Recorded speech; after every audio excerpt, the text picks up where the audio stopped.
Une méditation chaque jour à retrouver sur le monastère.org. Je vous souhaite une bonne écoute.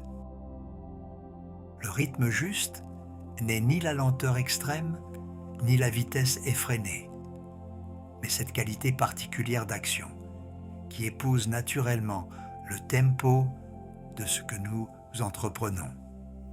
C'est la capacité à sentir le timing approprié de chaque situation, à agir ni trop tôt ni trop tard, à doser notre énergie selon les besoins réels, plutôt que selon nos impatiences ou nos peurs. Imaginez un pianiste virtuose face à une partition complexe. Il ne joue ni trop lentement, ce qui viderait la musique de sa vie, ni trop rapidement, ce qui la rendrait incompréhensible. Il trouve cette justesse rythmique où chaque note peut s'épanouir pleinement, où les silences respirent, où l'émotion peut naître et toucher l'auditeur. Cette justesse ne se calcule pas, elle se sent. Elle émerge de l'union entre la technique maîtrisée et l'écoute sensible de ce que la musique demande. Cette métaphore musicale révèle l'essence du rythme juste dans tous les domaines de l'existence. C'est l'art de s'accorder au tempo naturel de chaque chose, plutôt que d'imposer notre rythme personnel. Une conversation profonde à son tempo propre, différent de celui d'un échange d'informations rapide. Un projet créatif suit ses propres phases de maturation. Une relation amoureuse se développe selon des étapes qui ne se commandent pas.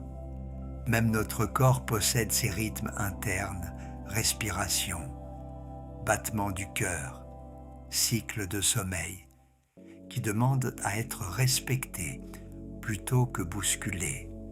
Cela résonne avec une urgence particulière en notre époque d'accélération perpétuelle. Nous vivons dans un monde obsédé par la vitesse, où la rapidité est devenue synonyme d'efficacité, où le dicton « le temps est de l'argent » dicte nos journées, où l'impatience s'est muée en vertu cardinale. Nous nous précipitons de tâche en tâche, de projet en projet, d'expérience en expérience, comme si notre valeur se mesurait à notre capacité de faire toujours plus vite. Pourtant, cette course effrénée nous coûte cher. Elle nous épuise, fragmente notre attention, diminue la qualité de nos relations et paradoxalement nous rend souvent moins efficaces. Dans notre hâte, nous commettons plus d'erreurs, nous manquons les subtilités qui font toute la différence. Nous passons à côté de la beauté et de la profondeur de l'instant présent. Les traditions contemplatives, particulièrement la sagesse taoïste, nous proposent une voie radicalement différente, celle du rythme juste. Cette approche ne prône pas la lenteur pour la lenteur, mais la découverte et le respect du tempo naturel de chaque chose, de chaque être, de chaque situation. Elle nous enseigne que la vraie efficacité naît de l'harmonie avec les rythmes profonds de la vie, non de leur violation. Cette sagesse du rythme juste se déploie à travers plusieurs dimensions essentielles. D'abord, comprendre que chaque chose possède son tempo naturel qu'il convient de respecter plutôt que de forcer. Ensuite, découvrir comment cette harmonie rythmique transforme la qualité de nos actions et de nos relations. Puis, apprendre à cultiver la patience active qui permet d'agir au moment juste. Enfin, réaliser comment cette pratique du rythme juste nous reconnecte à notre nature profonde et révèle la beauté cachée de l'existence ordinaire. Dans cette exploration se cache peut-être l'un des secrets les plus précieux pour habiter pleinement notre humanité, la compréhension que la vie n'est pas une course à gagner, mais une danse à danser. Non pas un problème à résoudre rapidement, mais un mystère à savourer lentement. Nous avons hérité d'une conception mécanique du temps qui le fragmente en unités mesurables, productives, optimisables. Cette vision, née de la révolution industrielle et amplifiée par l'ère numérique, traite le temps comme une ressource rare qu'il faut exploiter au maximum. Time is money, dit l'adage anglo-saxon, réduisant la richesse temporelle à une simple valeur marchande. Cette approche quantitative ignore complètement la dimension qualitative du temps, ce que les Grecs anciens distinguaient déjà en parlant de chrono, le temps mesurable, et de kairos, le temps opportun, le moment juste. Le chrono compte les heures, le kairos révèle l'instant où tout s'aligne pour qu'une action trouve sa justesse parfaite. La tradition taoïste exprime cette vérité à travers le concept de Ziran, la spontanéité naturelle. Comme l'enseigne Lao Tzu dans le Tao Te Ching, la nature ne se hâte point, et pourtant tout s'accomplit. Cette observation révèle une intelligence temporelle profonde. Chaque saison arrive en son temps, chaque fleur s'épanouit à son heure, chaque fruit mûrit selon son rythme propre. Forcer ces processus ne les accélère pas, elle les pervertit. Un maître zen racontait cette histoire. Un homme impatient planta un jardin et, voyant que les graines tardaient à germer, décida de les aider en tirant légèrement sur les premières pousses. Le lendemain, toutes ces pousses étaient mortes. Un sage qui passait lui dit « Tu as confondu aide et hâte. L'aide respecte le rythme de ce qu'elle soutient. La hâte impose son tempo et détruit ce qu'elle prétend servir. » Cette histoire révèle l'une des illusions les plus tenaces de notre époque. L'idée que nous pouvons améliorer la nature en l'accélérant. Que ce soit dans notre développement personnel, nos relations, notre carrière ou nos projets créatifs, nous imposons souvent des calendriers arbitraires qui violent les rythmes organiques de maturation et de croissance. Cette violence temporelle se manifeste de multiples façons. Nous voulons maîtriser une compétence en quelques semaines, transformer notre personnalité en quelques mois, construire des relations profondes en quelques rendez-vous.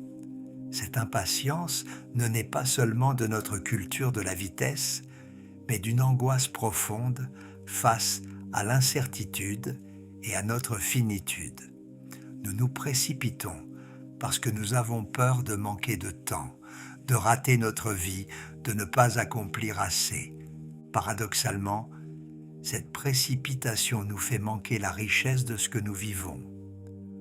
Un repas avalé rapidement ne nourrit que le corps, pas l'âme.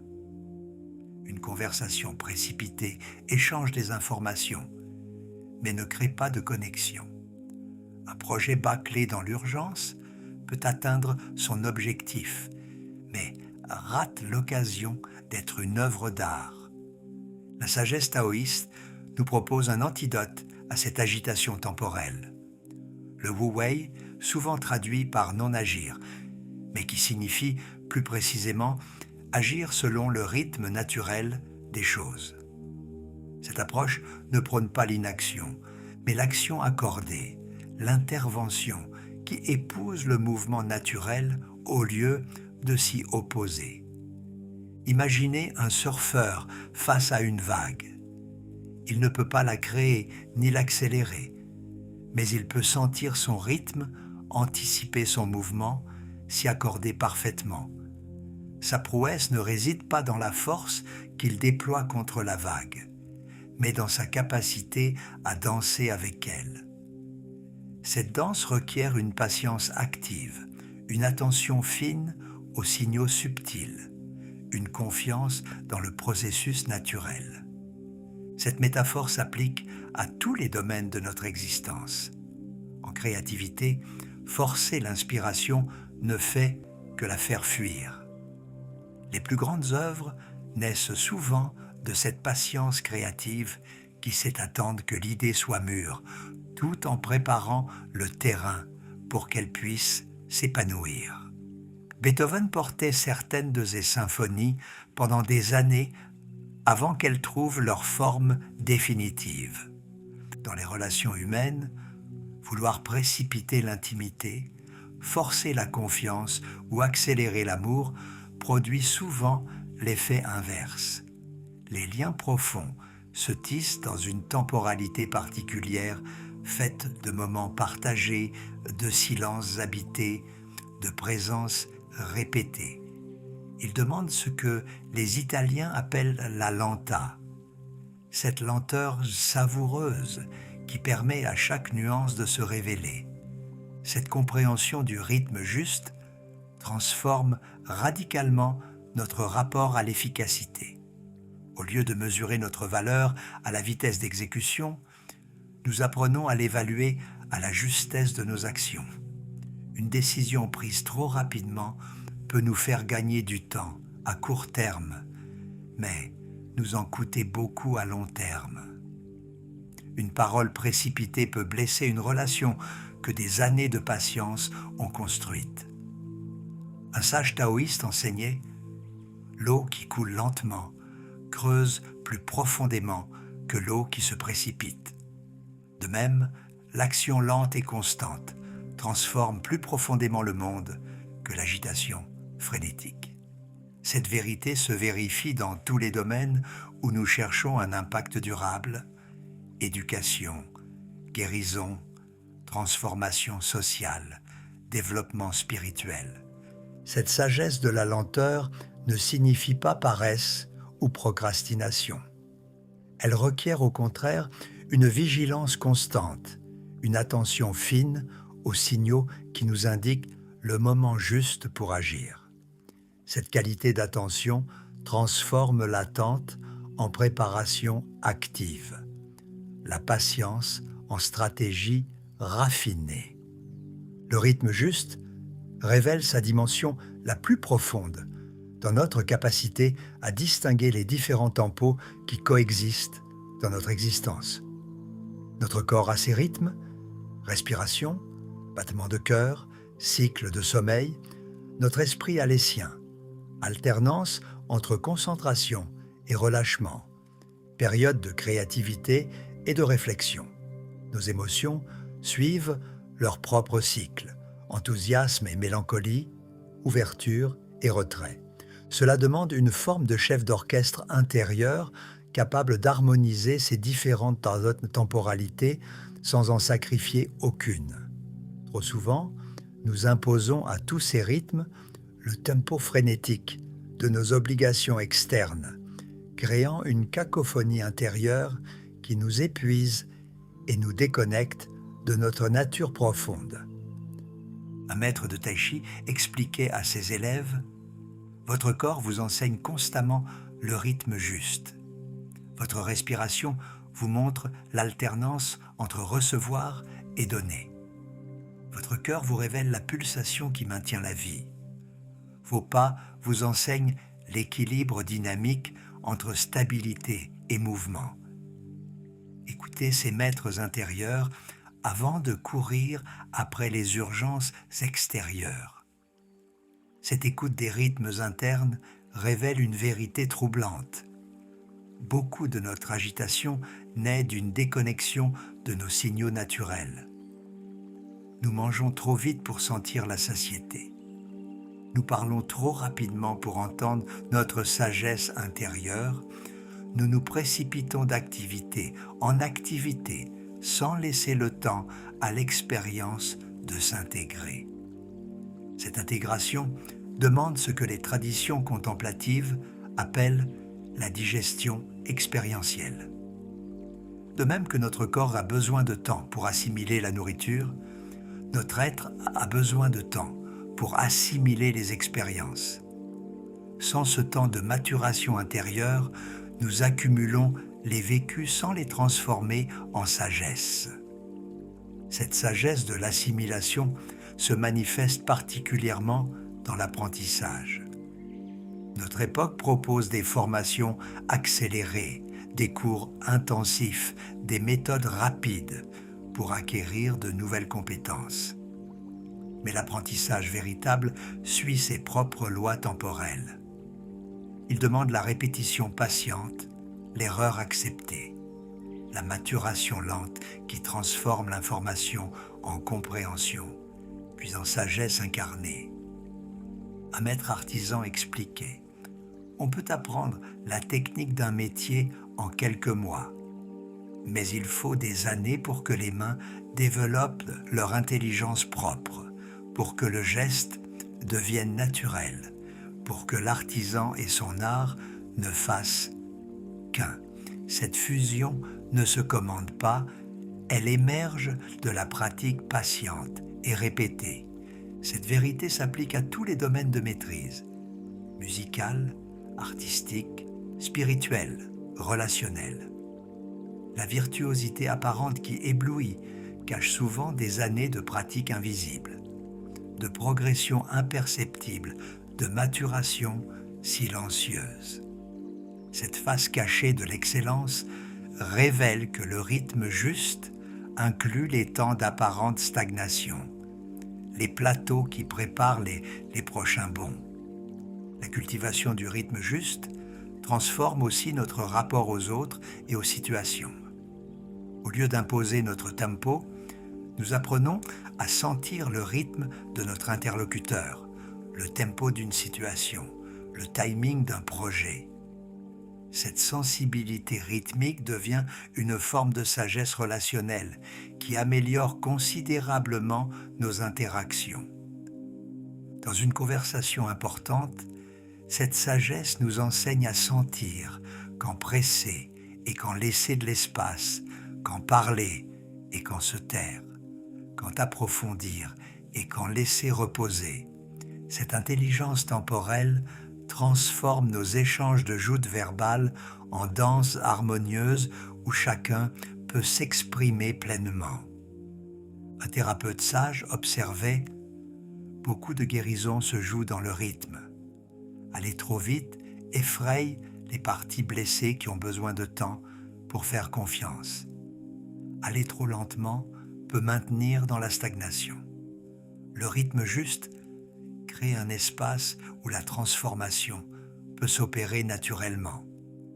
Cette observation révèle que le rythme juste n'est pas une vitesse fixe, mais une adaptation constante aux besoins du moment.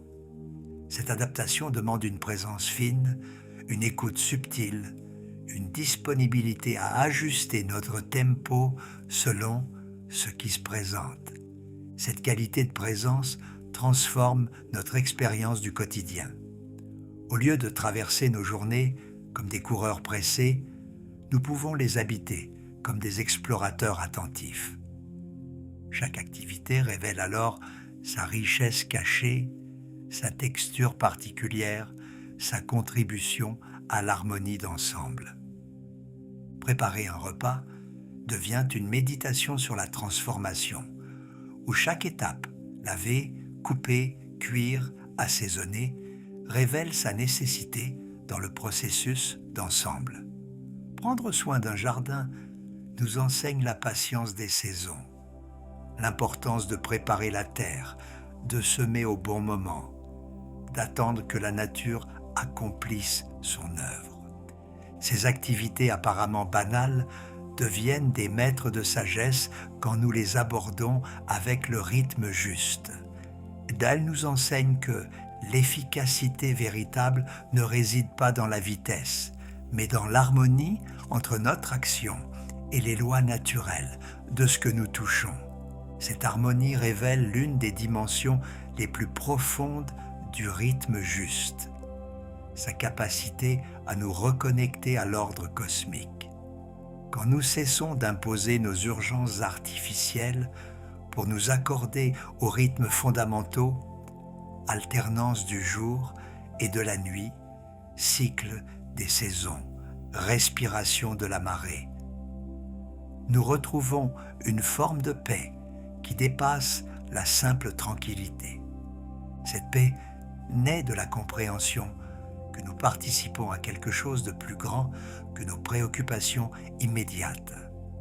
Nos vies individuelles s'inscrivent dans des cycles qui nous dépassent, mais nous portent. Sentir cette inscription nous libère de l'angoisse de devoir tout contrôler et tout accélérer.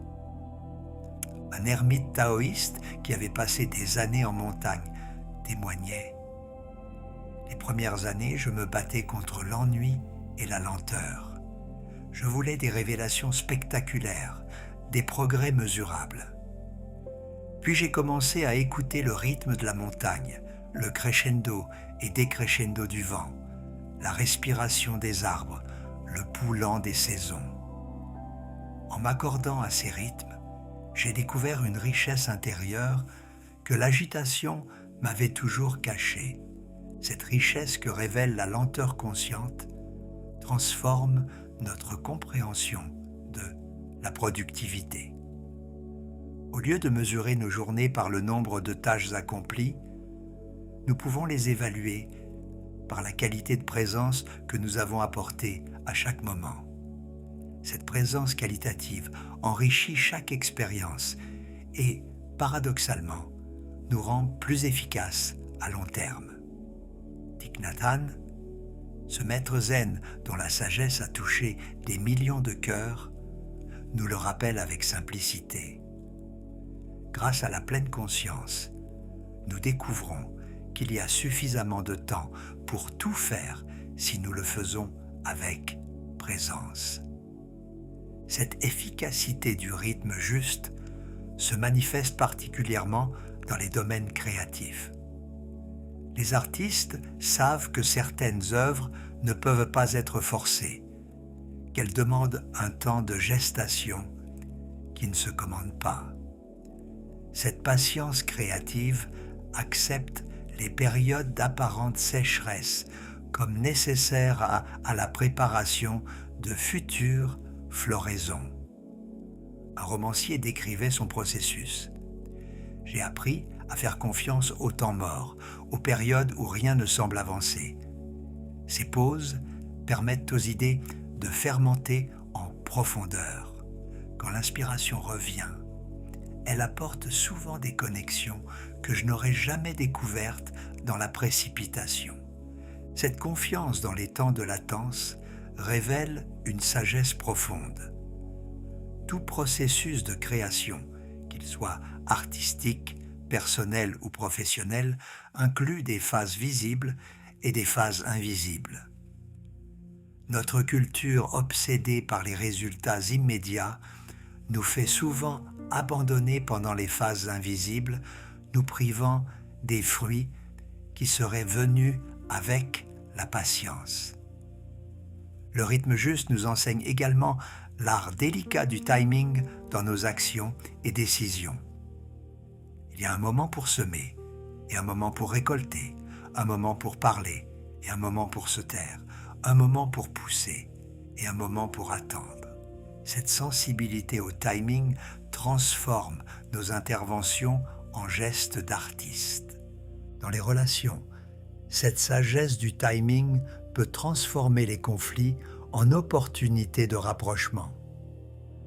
Au lieu de réagir immédiatement à une provocation, nous pouvons prendre le temps de sentir ce qui se cache derrière, de laisser retomber l'émotion première, de choisir le moment et la manière les plus propices à un échange constructif. Un médiateur expérimenté partageait « J'ai appris que la résolution d'un conflit ne se force pas. Il y a des moments où les parties ne sont pas prêtes à entendre, où la blessure est trop fraîche, où l'ego est trop mobilisé. Mon rôle consiste souvent à créer un espace où la maturité peut se développer naturellement. Cette patience relationnelle révèle que beaucoup de nos difficultés interpersonnelles naissent de problèmes de timing. Nous voulons des excuses avant que la compréhension soit venue. Nous demandons de l'intimité avant que la confiance soit établie. Nous exigeons des changements avant que la motivation soit apparue. Cette compréhension transforme notre approche de l'influence et du leadership. Au lieu d'imposer notre vision, nous apprenons à créer les conditions où cette vision peut être adoptée naturellement. Cette approche demande plus de patience initiale, mais produit des résultats plus durables et authentiques. Le rythme juste révèle aussi sa dimension thérapeutique dans notre rapport aux émotions difficiles.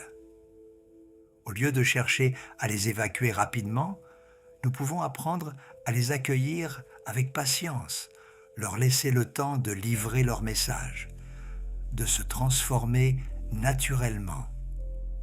Cette approche transforme nos états émotionnels de problèmes à résoudre en processus à accompagner. La tristesse, par exemple, a son rythme propre de résolution. Vouloir l'accélérer par des distractions ou des consolations forcées peut la refouler sans la guérir. Lui accorder le temps et l'espace nécessaires permet souvent sa transformation naturelle en sagesse et compassion. Un sage conseiller, traitez vos émotions comme des saisons intérieures. L'hiver de la mélancolie prépare le printemps de la renaissance. L'été de l'enthousiasme mûrit vers l'automne de la réflexion. Chaque saison a sa beauté et sa nécessité. Vouloir un printemps perpétuel, c'est se priver de la richesse du cycle complet. Cette approche saisonnière des états intérieurs nous libère de l'obligation d'être toujours positif, toujours énergique, toujours productif. Elle nous réconcilie avec nos rythmes naturels d'expansion et de contraction, d'activité et de repos, de sociabilité et de solitude. Cette réconciliation avec nos cycles naturels révèle l'une des clés les plus importantes du rythme juste, l'acceptation de l'alternance. Notre culture tend à valoriser un seul pôle, l'action, la vitesse, la croissance, l'optimisme, en dévalorisant son complément nécessaire. Cette vision unipolaire crée un déséquilibre qui nous épuise et nous déconnecte de notre écologie intérieure. Le Tao Te Ching exprime cette vérité. Toutes choses sous le ciel naissent de l'être, l'être naît du non-être. Cette formule paradoxale révèle que les phases de vide, de lenteur, de retrait ne sont pas des échecs, mais des conditions nécessaires à toute création nouvelle. Sans hiver, pas de printemps. Sans inspiration, pas d'expiration. Sans silence, pas de musique. Cette compréhension de l'alternance transforme notre rapport aux périodes difficiles ou improductives. Au lieu de les combattre comme des échecs, nous pouvons les accueillir comme des phases nécessaires de régénération. Cette acceptation nous évite l'épuisement de ceux qui forcent perpétuellement et nous prépare aux futurs élans. Comme le souligne Lao Tzu, rien au monde n'est plus souple que l'eau, et pourtant rien n'est plus efficace pour triompher du dur et du rigide. Cette souplesse temporelle nous enseigne à plier sans rompre, à ralentir sans stagner. Dans le domaine professionnel, cette sagesse peut révolutionner notre approche de la productivité. Au lieu de chercher un rendement constant, nous pouvons apprendre à reconnaître nos rythmes naturels, à planifier les tâches exigeantes pendant nos pics d'énergie, à utiliser les phases plus calmes pour la réflexion et la préparation. Un entrepreneur qui avait intégré cette approche témoignait « J'ai arrêté de me battre contre mes biorhythmes. Maintenant, je programme mes réunions importantes quand je sais que je suis au mieux et j'utilise mes moments de baisse pour les tâches routinières ou la planification. Cette adaptation a considérablement amélioré ma performance sans augmenter mon stress. Cette personnalisation du rythme révèle que la sagesse du tempo ne peut pas s'appliquer mécaniquement. Chacun doit découvrir ses propres cycles, ses propres besoins rythmiques, sa propre façon d'alterner effort et récupération. Cette découverte demande une écoute fine de nos signaux intérieurs et le courage de résister aux pressions extérieures. Cette résistance aux pressions temporelles extérieures devient un acte de sagesse et même de rébellion créative. Dans un monde qui nous pousse à l'accélération perpétuelle, choisir consciemment la lenteur devient révolutionnaire et un geste qui nous reconnecte à notre humanité profonde. Cette reconnexion révèle finalement que le rythme juste n'est pas seulement une technique de gestion du temps, mais une voie de sagesse qui transforme notre expérience entière de l'existence. En nous accordant au rythme naturel, nous découvrons une forme de joie qui n'est non de l'accomplissement frénétique, mais de la participation harmonieuse aux grands mouvements de la vie. Le rythme juste se révèle comme l'une des clés les plus précieuses pour habiter pleinement notre humanité. Il nous libère de la tyrannie de l'urgence pour nous offrir la richesse de la présence. Il révèle que la vraie efficacité n'est non de la vitesse, mais de la justesse, non de l'accumulation, mais de l'intégration.